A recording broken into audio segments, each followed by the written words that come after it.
Assalomu alaykum, hurmatli kuzatuvchilar. Biz Toshkent Navro'zinchi Nijikamiz yo'nalishlari bo'yicha qonuniy reyslar amalga oshirilmoqda. Seshanba, juma kunlari Toshkent avtovokzalidan reysiy va avtobuslarimiz o'z manziliga jo'nab ketadi. Soat 18:00 da reyslarimiz amalga oshirilishi boshlanadi.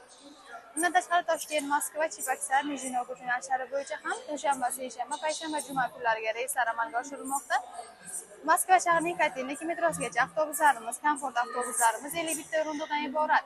Hech qanday ortiqcha odamlarsiz manzilingizga yetib olishingiz mumkin. Hoziroq ekrandagi raqamlarga qo'ng'iroq qilib, joylaringizni onlayn bron qilib qo'ydirsangiz ham bo'ladi. Telegram, YouTube, Instagram, Facebook kanallarimiz ham ishlab turibdi. Ularga yozsangiz ham savollaringizga batafsilroq ma'lumot olishingiz mumkin. Bizning avtobusimizda siz uchun yaratilgan barcha shart-sharoitlar, qulayliklar mavjud bo'lib, ikkita monitor, ikkita kuler, zaryadchik moslamalari, qishni yozda ishlaydigan konditsionerlar. Bundan tashqari siz o'zingiz bilan 50 kilodan 60 kilogacha yuk olsangiz bo'ladi. Hoziroq bizga murojaat qiling, shoshiling, biletlarimiz soni cheklangan.